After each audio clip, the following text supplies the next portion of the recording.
G'day mates, my name is Mordecai and welcome back to the show, where an inexperienced player narrates various RPG horror stories to learn about bad player behaviour.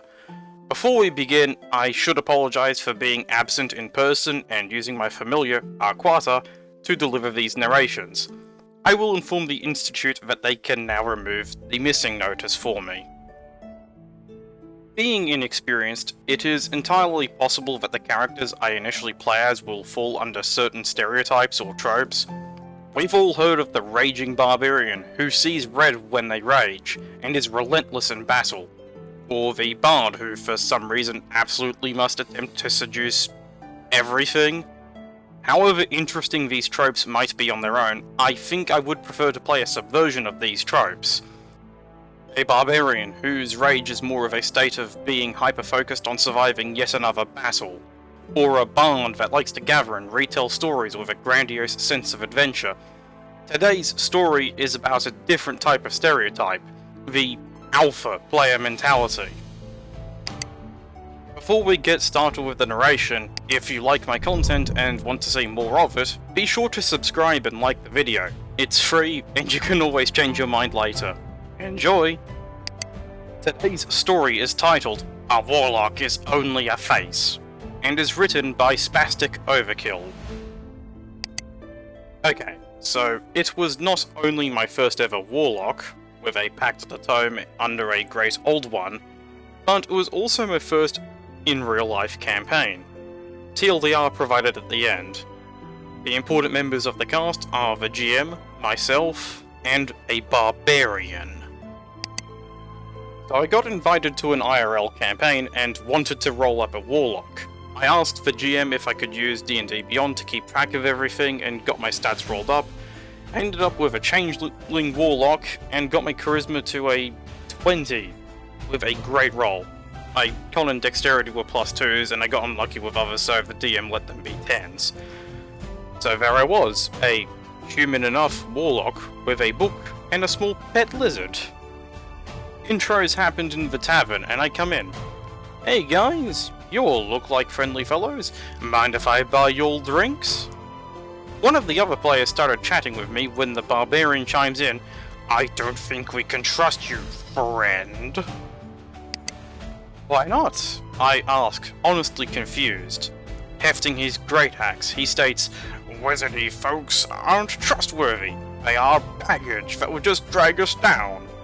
I state that I won't be any trouble, I just want to help. The Barbarian's player started to look upset, and said he swung his great axe aiming for my character's head. The GM ruled that the lizard flicked its tail and deflected the axe blade so it hit the floor behind my character. He then reminded the Barbarian that they had already agreed to having no PvP in the first few sessions. For the next few sessions, we battle monsters, bandits and such, with the Barbarian being the de facto Battle Master, even though we had a fighter that gained the Battle Master archetype a few sessions later. He still boasted about how he could never lose a fight and would always get the kill since he was a bear totem barbarian. No duh, bud.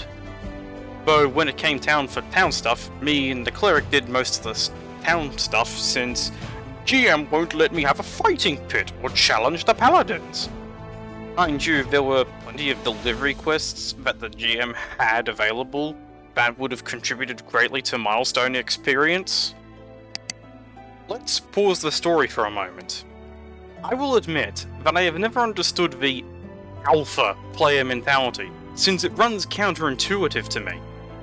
The alpha mentality involves the portrayal that your character is the most important in the party, stepping over, quite literally in some cases, other party members both in and out of the game, and unwavering dedication to one method of play without exception. There are a few reasons why this is not intuitive, but chief amongst these reasons is that the alpha mindset can cause the experience at the table to descend into an incohesive mess that isn't fun for the other players. Let's resume the story. After a long quest in town that involved a noble and a quarrelling neighbour, a dragon attacked the town. It was utter chaos. The buildings were on fire, the town's guards and people were dying, and we decided to take the beast head on. We were level 6 at this point, so we felt it was at least possible. I threw an Eldritch Blast at it, and it flew down to meet us, where we then rolled initiative. The Barbarian attacked the dragon, raging as he did, with the fighter flanking it.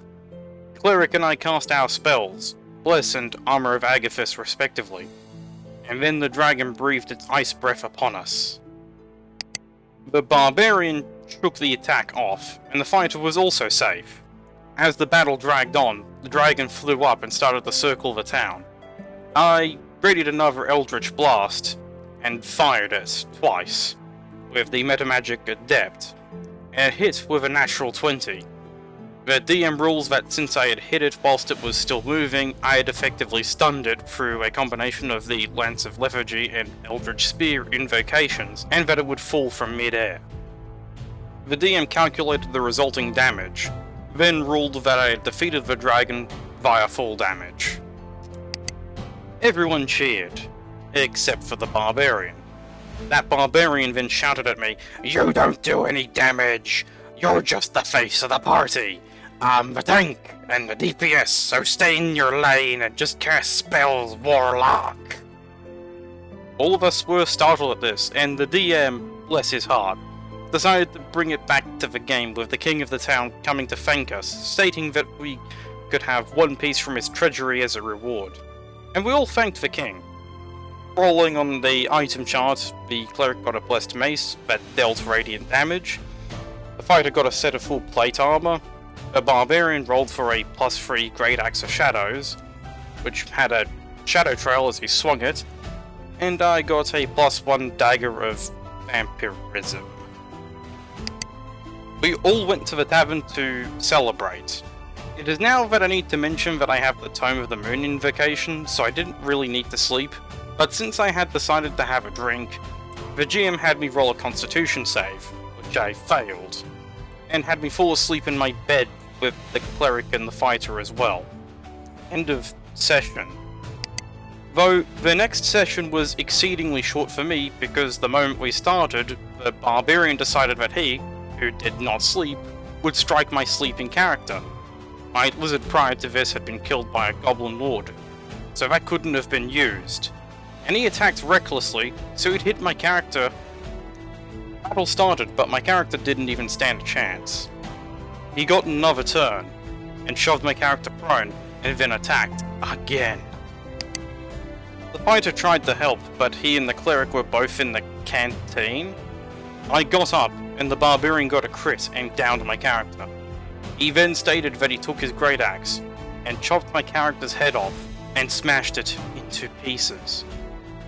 It was at that point that I got up, thanked the DM for the game, and that I didn't want to play in a PvP-centric campaign.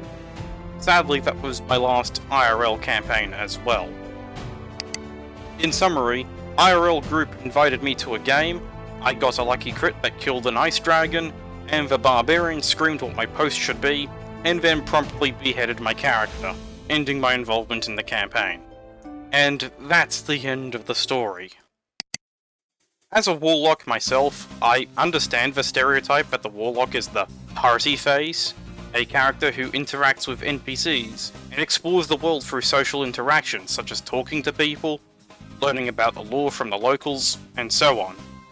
But there's nothing stopping the alpha barbarian from interacting with the NPCs. Maybe there's a veteran orc barbarian who has seen a number of battles that the party barbarian could talk with and exchange stories. I don't know. My point is that the barbarian was dedicated to pure combat, and is the wrong player for a more roleplay oriented campaign, which this was, from what I could tell.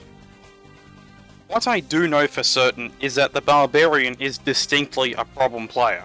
I wouldn't be surprised if the barbarian's player was obsessed with power fantasy and being the most powerful player in the party, at the expense of everything else. As a new player, the lesson I take away from this story is that being an alpha player can lead to a party dissolution, which doesn't sound fun to me. So, what could I do to avoid this mentality? Well, for this example, I will use a character concept I have been working on fairly recently. This here is concept art for my character Krillia Kokar, an Aarakocra wizard, And a character aspect that I think would lead to interesting roleplay opportunities is that one of Okkar's hobbies is cooking, and thus if the DM allows feats at the table, would acquire the chef feat at 4th level. Thus, this character from the get-go has options in how they can interact with the world in which they live. While this doesn't necessarily solve the issue, it does provide an encouragement to endorse a more party-focused mindset that can prevent alpha mentality. Thanks for watching. If you enjoyed the video, feel free to subscribe and leave a like. It's free to do, and you can change your mind later. If you have any thoughts on this story or feedback on how it can improve, feel free to leave a comment. Again, thank you very much for watching, and I shall see you all next time.